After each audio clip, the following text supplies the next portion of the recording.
이 교시는 기본적으로 이제 내가 DSR 40도 아실 거고 여러분이 계산할 필요는 없어요. 그냥 나는 얼마가 나오지? 이 정도는 가이드라인을 잡으시라고 알려드린 거고, 근데 DSR에 대해서 내가 얼마가 되는지 배웠고, 생애 최초 배웠고, 특례보금자리 다 배웠어요. 그 다음에 부부합산으로 다르게 하는 것도 배웠고, 예비 신혼부부가 가계대출하고 전세대출 받는 거 배웠어요. 여러 가지 것들을 배웠는데, 이제 가계대출로 도저히 안 되는 경우들이 있을 거예요. 그러면 내가 가계대출이 아니라 이제 두 번째 시간, 어떻게 하면 사업자 대출을 활용해서 매수할 수 있는가. 근데 사업자 대출은 다 놀라시더라고요. 저는 직장인이에요. 저는 사업을 안 할 건데요. 네, 그쵸. 사업하시라고 알려드리는 게 아니고요. 저희는 최대한도로 대출을 받는 법에 대해서 알려드릴게요. 사업자 대출이란 건 뭐냐? 사업자 대출은 그냥 기본을 먼저 알려드릴게요. 사업자 대출은 아파트 시세가 있어요.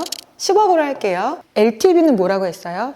비조정은 70, 그 다음에 투기지구는 50까지 되죠. 10억을 가지고 사업자 대출은 매수할 때가 아니고 내가 가지고 있는 10억짜리 아파트를 최대한도로 얼마까지 낼 수 있냐? 곱하기 80%. 다 되는 건 아니고요. 여기에 최소임차 보증금을 빼요. 최소임차가 서울은 5,500, 경기는 4,800을 뺀 만큼이 한도가 되시는 거예요. 그러면 저는 사업자 대출을 어떻게 활용하냐면, 일단 사업자를 만드세요. 사업을 하시라는 게 아니에요. 부가세를 신고하는 거랑은 별도예요. 우리 집을 가지고 80%까지 대출이 된다.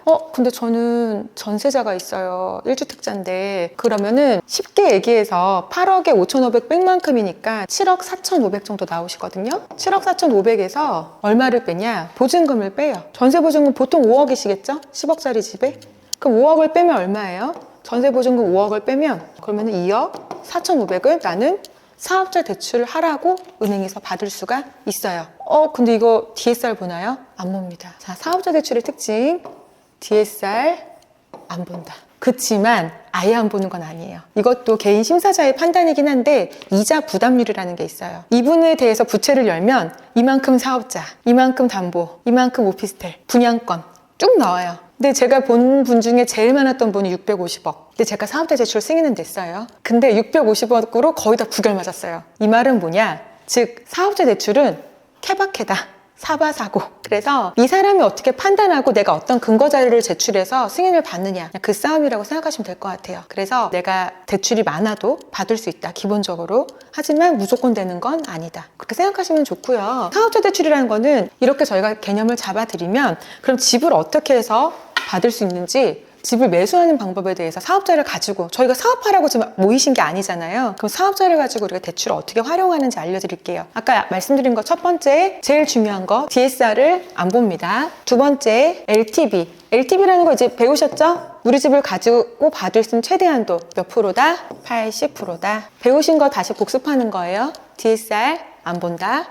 LTV 80%다. 근데 사업자 대출에 관건이 있어요. 두 가지인데요. 매매 사업자는 돼요. 근데 매매 사업자 내주는 게 아니라 내가 가지고 있는 집을 받을 때 사자마자 받을 수는 없어요. 매매하는 사업자는 비조정 60, 조정은 30%밖에 안 돼요. 너무 대출이 많지 않으면 보통 가계로 풀어드리고요. 매매 사업자는 사실 별로 설명드리기가 좀 뭐 필요하면 다 해드릴 수 있어요. 전 부채가 많아요. 아무것도 생각하기 싫어요. 뭐 부부합산 나누기, 뭐 전세 이런 거 아무것도 싫어요. 이렇게 사시면 돼요.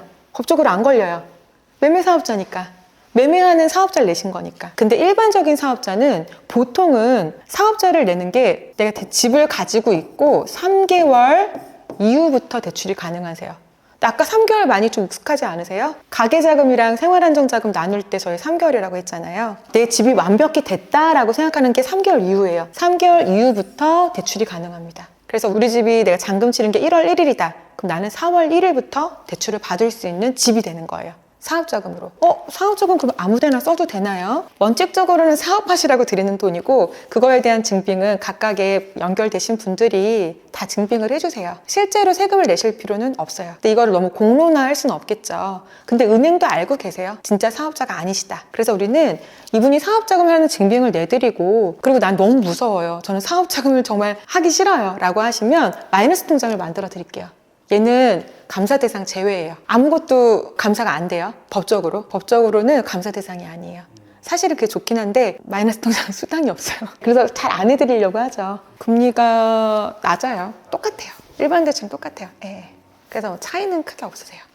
그래서 지금 보면 난 너무 무섭다, 저는요 이런 거 죄 짓고 못 살고요, 저 밤에 잠도 못 자고, 이러면은 마이너스 통장이나 한도 약정으로 해드릴게요. 한도 약정도 마찬가지 방식인데 둘의 차이를 좀 알려드릴게요. 그리고 저희가 대출을 배우러 모이셨으니까 세 가지죠. 일반 대출, 그 다음에 마이너스 통장, 그 마통이라고 쓸게요. 그 다음에 한도 약정. 한약이라고 저희는 그냥 말해요. 그냥 줄임말로 말씀드릴게요. 일반 대출은 똑같아요. 이자만 내시면 돼요. 그러다가 3년 안에 돈 갚을 일이 생겼다. 그러면 2%나 1.5% 중도상환 수수료를 슬라이딩 차감 방식으로 내시는 거예요. 내가 절반 썼다. 그럼 얘는 1%, 얘는 0.6 이렇게 되실 거예요. 이렇게 되는 거가 일반 대출. 근데 얘는 장점이 이자만 내요. 지금 거치식 너무 다 그리워하시죠? 다 원리금 내고 계실 거고. 근데 원리금이 아니라 얘는 이자만 낸다. 심지어 이런 분도 봤어요. 원리금이 너무 힘든 거예요. 아, 나 대출 내면서 원리금 내니까 원금 갚는 건 좋은데 생활이 안 된다. 이런 분들은 금리가 올라가더라도 이자만 내는 방식으로 선호해서 바꾸시기도 하세요. 금리 이슈가 아니에요. 난 이자만 내는 게 편하다. 그런 분들도 계시거든요. 원리금이 너무 벅차면. 그럼 이것도 일반 대출로 했을 때 바꿔드릴 수 있죠. 두 번째, 나는 아까 말한 것처럼 저는 재직권을 못 썼는데요. 그럼 마통이랑 한도약정이랑 상품이 있어요. 둘의 차이는 전부 다 이자만 내요. 모든 대출은 다 이자만 내요. 이자만 내는데 마이너스 통장을 안 써보신 분들 있으실지도 모르지만 마이너스 통장은 내가 쓴 만큼 내는 거예요. 내가 3억을 마이너스 통장으로 개설을 했어요. 이 중에 1억을 썼다. 그럼 1억에 대한 이자만 내시는 거예요. 그리고 얘는 마이너스 통장인데 중도상환 수수료가 없어요. 그리고 돈을 갚으면 안 내고 다시 또 뺏어 쓸 수도 있는 거예요. 이게 마이너스 통장이란 거거든요. 이건 대출을 해보신 분들은 아실 거예요. 그러니까 지갑 같은 거예요. 은행이 주는 지갑인데 이자 내는 지갑 이렇게 생각하시면 되고, 한도약정은 뭐냐? 대표님, 저는 3개월 후에 전세자가 들어와요. 근데 전세자를 내보내고 나서 바로 전세를 구할 거예요. 그러면 중도상환 수수료 너무 아깝죠? 마이너스 통장도 하시는 게 사실 좋긴 한데 이 상품이 좀 더 일반적이긴 한데 1%를 은행이 먼저 내시면 중도수수료가 면제돼요. 처음에 1%를 내면 3개월만 써도 중도수수료는 없어요. 그래서 생각을 하셔서 내가 1년 반 이상 못 쓸 것 같은데 라고 하시면 한도약정 상품으로 하셔도 돼요. 그러니까 상품이 여러 개가 있는데 사실은 마이너스 통장은 몇 개 지점밖에 없어요. 원하시면 연결을 해드리는데 조금 얘는 어느 정도 수고비를 주셔야 진행이 되는 상품이에요. 그래서 이거에 대한 거부감이 있으시면, 마이너스 통장은 수당이 없기 때문에 은행 사람들은 이제 하기는 좀 그래 하시는 부분은 있죠. 그래서 제가 말씀드리고 싶은 거는 세 가지 상품이 있어요. 사업자 대출은 이런 세 개가 있다. 그래서 대출은 괜찮은데 근데 내가 집 사도 되나? 이게 가장 관건 아니실까요? 그런데 보통 집을 사셔도 됩니다. 은행은 모르세요. 근데 1금융권은 알아요. 대출을 받았을 때 사업자를 받으시면 물품을 보러 오세요. 그래서 아무리 저금리 지금 4%짜리 사업자 대출이 은행에 있더라도 못 해드려요. 우린 진짜 사업자가 아니니까. 뭐 상가 살 거예요? 라고 했는데 상가 진짜 샀는지 보러 와요. 어떡하실 거예요? 그래서 우리가 일반적으로는 저희가 농수세신이라고 말하는데 상호금융, 농협, 수협, 신협, 새마을, 농수세신으로 사업자 대출을 연결해 드리고, 은행도 암암리에 고객님이 그렇게 쓰셔도 저희가 알 수가 없어요. 증빙 자료를 내시면 완료가 되시는 거고요. 그러면 내 사업자 대출을 활용해서 어떻게 집을 살까? 그러면 우리가 10억짜리 집이라고 할게요. 나는 담보대출이 4억밖에 안 돼요. 가진 현금은 3억이에요. 3억이 모자르죠? 근데 내가 집을 살 때 매매사업주로는 한도가 안 나와요. 한도를 뽑아드릴 수는 있지만 은행 가계대출이 채권 최고액에 잡히죠. 그러면 4억이 얼마로 잡히냐?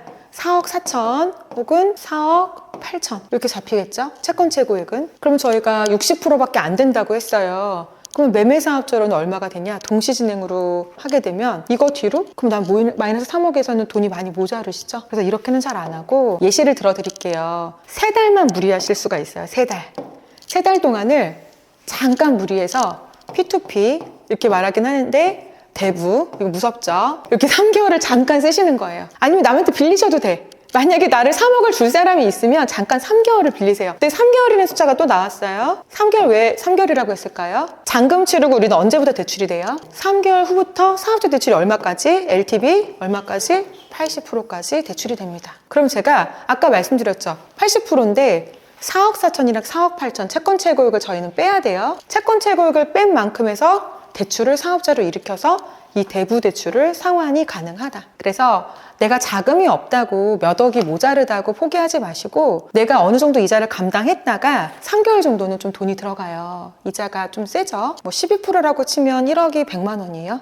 물론 이자만 냅니다. 내가 3억을 받으면 300씩은 내셔야 돼요. 4억의 원리금, 3억에 대한 이자 꽤 들어가요. 근데 그 다음에 이걸 전환하실 수가 있죠. 지금 5% 초반도 나왔기 때문에요. 300이 150만 원으로 줄기는 해요. 그래서 이것 때문에 아까 전세 대출을 저희가 또 활용해야겠죠. 전세 주고 대출을 좀 줄이고 사업자를 받고 나는 전세 사는 방법 여러 가지로 활용이 가능하시겠죠. 자, 그래서 사업자 대출은 대부업을 이용한 다음에 3개월 이후 영원히 쓰시라고 하면 이거 너무 부담스럽죠. 근데 이거에 대한 편법을 하나 알려드릴게요.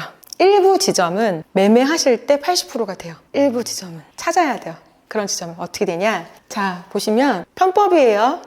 가능한 방법을 알려드리는 거예요. 물론 이거는 협조가 필요해요. 나는 집을 너무 많이 빨리 팔고 싶은 매도인이 있는 거예요. 나는 집을 너무 사고 싶은 매수인이 있는 거예요. 근데 나는 안타깝게도 DSR이 안 나와. 나는 투자자야. 난 대출을 너무 많이 받았어. 나는 신용도 꽉 찼어. DSR 꽉 찼어. 그러면 이 두 분이 합심해서 집을 살 수가 있어요. 매수인이 일단 사업자를 하나 내요. 근데 이 사업자는 웬만해서 처음 만나는 게 아니라 얘도 3개월 지난 사업자. 이 3이라는 숫자가 자주 나올 거예요. 3개월이 지난 사업자. 그러니까 미리 만들으시는 게 좋아요. 개업일이 3개월 지난 사업자가 이 매수인과 매도인이 어떻게 하냐?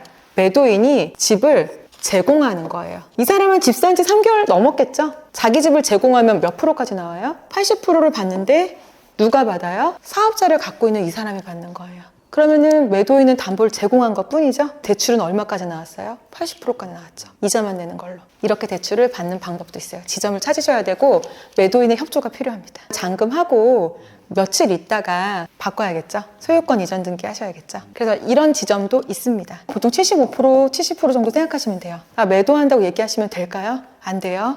은행은 여러분을 도와주는 사람들이 아니에요. 대출을 해드리는 거죠. 서로 이용하는 사람이죠.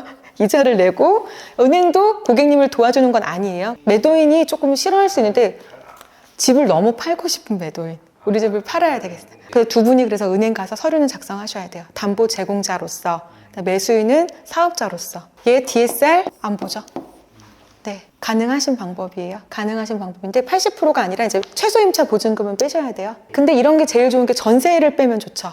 전세 낀 집을 사면 더 좋으시겠죠. 10억짜리 집에 5억 보증금 전세가 있어. 얘는 임차 보증금 안 빼요. 3억 대출 받으시면 집 내 2억으로 사는 거예요. 2억으로 10억짜리 집을 살 수 있다는 거죠. P2P 안 쓰고 방법을 찾으시면 방법도 있다 라고 말씀드릴 수 있을 것 같아요. 직장인들도 사업자를 내도 상관없으세요. 직장인분들은 매출 신고만 안 하면 의료보험 가산이 안 돼요. 근데 이걸 하고 나서 저희가 부가세 신고를 하느냐 안 하셔도 돼요. 은행은 그것까지 요청하진 않아요. 네, 그래서 이렇게 사업자 증빙만 어떻게 내면 다 가능하실 수 있고요. 주의사항. 아, 나 이 집 샀다. 너무 좋다. 나 80% 대출 받았네. 나 회사 다니면서 걸리적거리니까 사업자 폐업해야지. 큰일 납니다. 직장 그만둔 거랑 똑같아요. 마이너 통장 연장 안 되는 건 똑같아요. 사업자 폐업하면 이 받은 80% 대출 전액 환수하셔야 돼요. 대출은 유지하시는 동안은 사업자를 매출 없음 신고를 국세청에 하면서 유지를 하셔야 돼요. 그러니까 고객님들은 대출 받고 끝났으니까 다 이거 없애고 싶은 거예요. 그러시면 안 돼요. 직원이 폐업하시면 안 됩니다. 분명히 계약서 작성할 때 얘기하는데 폐업하시는 분도 많더라고요. 대출 끝났다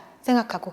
가계대출이랑 틀려요. 가계대출은 후에 검증을 안 하지만 사업자 대출은 연장 시점도 있고 사업자가 됐는지 안 됐는지 보기 때문에 내가 꼭 가지고 있어야 돼요. 그러니까 후치 처리를 잘해야 된다. 가계랑 다르다. 가계는 아까 직장 월급 찍었다가 내가 그만둬도 상관없어요. 대출 끝난 이후에는 내가 처리 안 해도 돼요. 근데 사업자는 대출 받고서도 사업자를 유지하셔야 된다. 그렇게 생각하시면 좋을 것 같습니다. 만기는 언제예요? 라고 물어보시는데 3년이고요. 3년 후에 다 갚아요? 그건 아닙니다. 3년 후에도 연장 가능하시고 한 지점당 한 채무자한테 10년 정도는 채권을 주기도 해요. 근데 그럴 필요가 없는 게 뭐 바꿔 타면 상관없는 거고 저금리로 갈아타시면 되는 거고, 그 다음에 예를 들어 나 정말 큰일 났다. 나 이거 사업자 폐업해야 되는데 회사에서 잘리게 생겼다. 그러면은 우리 또 공동생활자가 있죠.